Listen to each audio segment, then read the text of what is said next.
பார்க்க போகிறது பாலக் பன்னீர். ஃபஸ்ட்டு வெங்காயம், நான் சின்ன வெங்காயமாக 5 எடுத்து வச்சுருக்கேன். தக்காளி ஒரு 4 எடுத்து வச்சுருக்கேன் மீடியம் சைஸு. பச்சை மிளகா ஒரு 5 எடுத்து வச்சுருக்கேன். பூண்டு வந்து ஒரு 7 பூண்டு எடுத்து வச்சுருக்கேன். பன்னீர் 200 கிராம் வாங்கி எடுத்து வச்சுருக்கேன். பாலக்கு வந்து 2 கட்டு, நான் ஒரு 8 பேத்துக்கு செய்கிறதுனால 2 கட்டு எடுத்துருக்கேன். அதுக்கு வாஷ் பண்ணி எடுத்து வச்சுருக்கேன். இப்போ எல்லாத்தையும் கட் பண்ணணும். ரஃப்பாக கட் பண்ணால் போதும். ஏன்னா இதை வதக்கி நம்ம வதக்க போகிறோம். ஆனால் கொஞ்சம் மறுபடியும் மிக்சியில் அரைப்போம். அதனால் சும்மா ரஃப்பாக கட் பண்ணால் போதும். ரொம்ப பொடியெல்லாம் கட் பண்ணணும்னு அவசியம் இல்லை.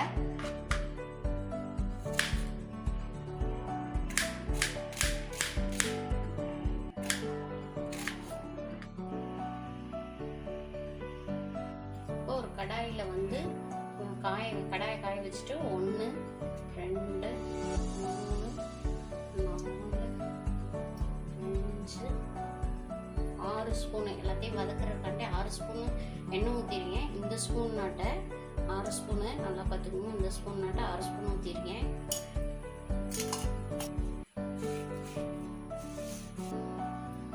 ஒரு 1/4 ஸ்பூன் ஜீரகம். ஃபஸ்ட்டு எண்ணெய் காஞ்சிச்சு, 1/4 ஸ்பூன் ஜீரகத்தை போட்டு இது முடிஞ்ச உடனே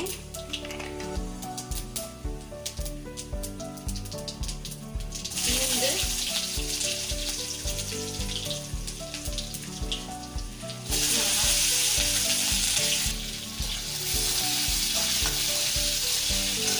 நல்லா இது வதங்கட்டும்.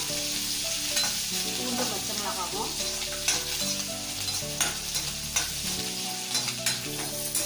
பச்சை மிளகாவும் எனக்கு வதங்கிருச்சு. லேசாக வதக்கினா போதும். இந்த இதுக்கு லேசாக வதங்கிருச்சு.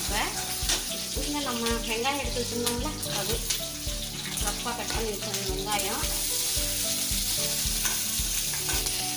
இதுவும் வதங்கட்டும்.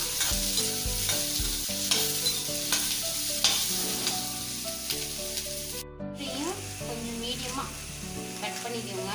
எல்லாத்தையும் நம்ம என்ன பண்ண போகிறோம்னா வதக்கி மிக்சி நல்லா வதங்கின பிறகு மிக்சியில் அரைக்க போகிறோம். இது போட்டோன்னே சுருண்டுறோம் பாலுக்கு.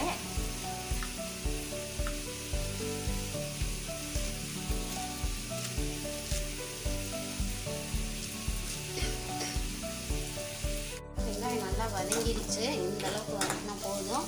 இப்போ நம்ம கட் பண்ணி வச்சுருந்த தக்காளி இது கொஞ்சம் 2 நிமிஷம் வதங்கட்டும். இதோட கீரையும் போட்டு வதக்கணும்.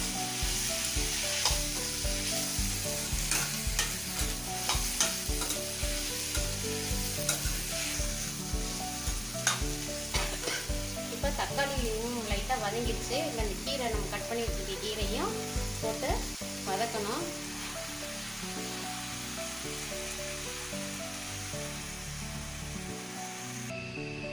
பாருங்க, கீரை போட்டு ஒரு செகண்ட்லேயே இவ்வளோ கீரை நிறைய தெரிஞ்சிச்சு பாருங்க. இப்போ கீரையே தெரியல, அவ்வளோக்கு இதாயிரும். இது அப்படியே வத்திரும்.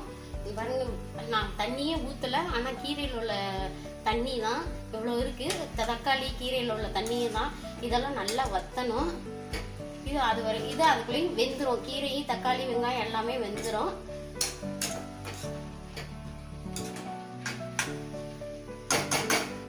இப்போ பாருங்க, ஒரு 5 நிமிஷம் ஆச்சு.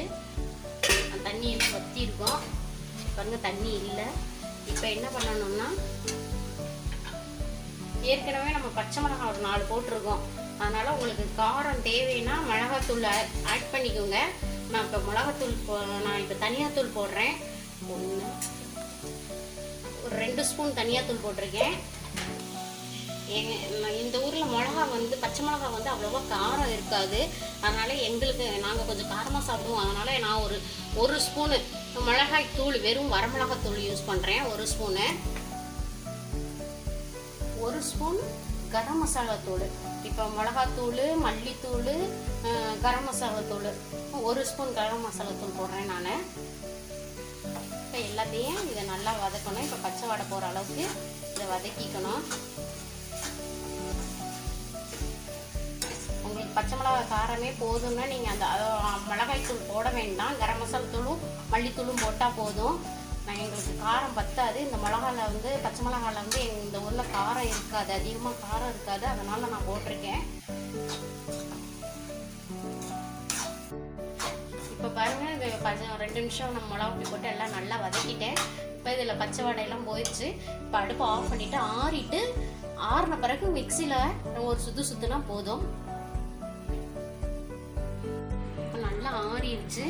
இப்போ இந்த மிக்சி ஜாரில் கொஞ்சம் கொஞ்சமாக போட்டு அரைச்சிக்க வேண்டியதான்.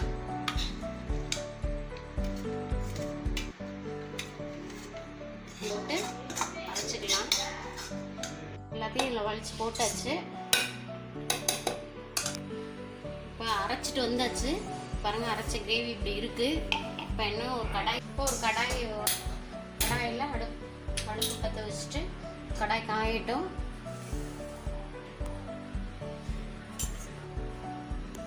கடாய் காஞ்சிருச்சு. இப்போ 1 2 3 ஒரு 4 ஸ்பூன் எண்ணெய் ஊற்றிருக்கேன். சின்ன ஸ்பூனுக்கு 4 ஸ்பூன் தான் ஊற்றிருக்கேன்.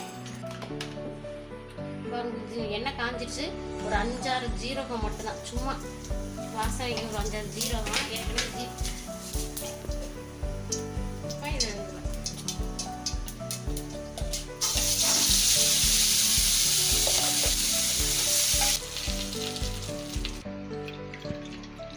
இந்த தண்ணி ஒரு டம்ளர் தண்ணி இருக்கும், அதையும் ஊற்றிருக்கேன்.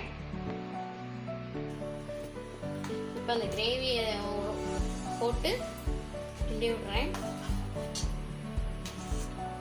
இன்னும் ஒரு டம்ளர் தண்ணி கூட ஊற்றலாம், ரொம்ப கெட்டியாக இருக்குது. ஏற்கனவே ஒரு டம்ளர் தண்ணி ஊற்றி தான் கலக்கிட்டு இருக்கேன்.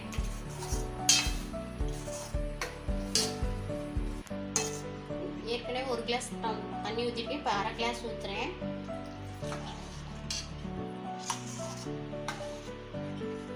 இதுக்கு இன்னும் உப்பு போடலை. இதுக்கு தேவையான உப்பு இப்போ போட்டுருவாங்க. இதுக்கு தேவையான உப்பு நான் கல் உப்பு யூஸ் பண்ணுறேன். நீங்கள் உங்களுக்கு என்ன உப்புக்கு தேவையோ அதை போட்டுக்கோங்க.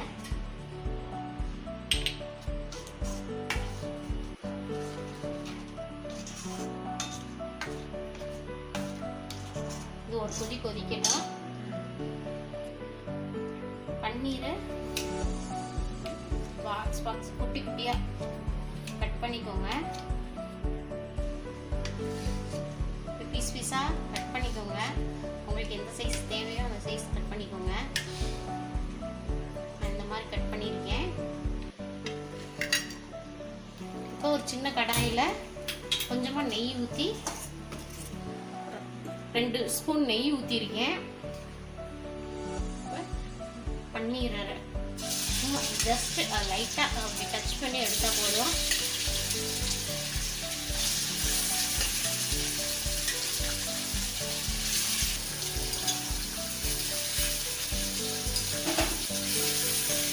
நிமிஷம் இதாகட்டும்.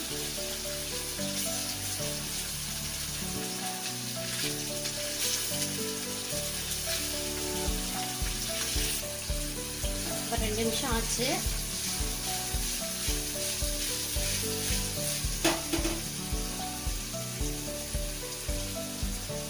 அவ்வளோதான். இப்போ இந்த கிரேவியில் இதை சேர்த்துற வேண்டியதுதான்.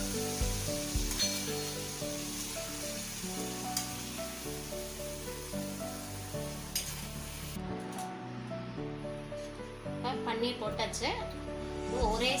ஒரு நிமிஷம் கொதிக்க விட்டு இறக்கணும்னா பாலக் பன்னீர் ரெடி ஆயிடும்.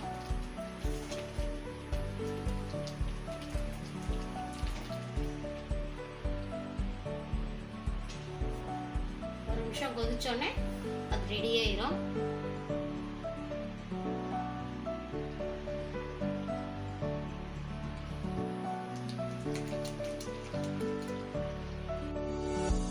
ரெடி ஆயிடுச்சு. ஆஃப் பண்ணிட வேண்டியதான். பாலக் பன்னீர் ரெடி ஆயிடுச்சு. சப்பாத்தி ரெசிபி ஏற்கனவே நான் போட்டிருந்தேன். அதை பார்க்காதவங்க டிஸ்கிரிப்ஷனில் லிங்க் தரேன், போய் பார்த்துக்கோங்க. இந்த வீடியோ பிடிச்சிருந்துச்சுன்னா லைக் பண்ணுங்கள், ஷேர் பண்ணுங்கள், கமெண்ட் பண்ணுங்கள். நம்ம சேனல் இன்னும் சப்ஸ்கிரைப் பண்ணாமல் இருந்தீங்கன்னா டக்குன்னு சப்ஸ்கிரைப் பண்ணி போட்டிருக்க பெல் ஐக்கானை கிளிக் பண்ணுங்கள். தேங்க்ஸ் ஃபார் வாட்சிங்.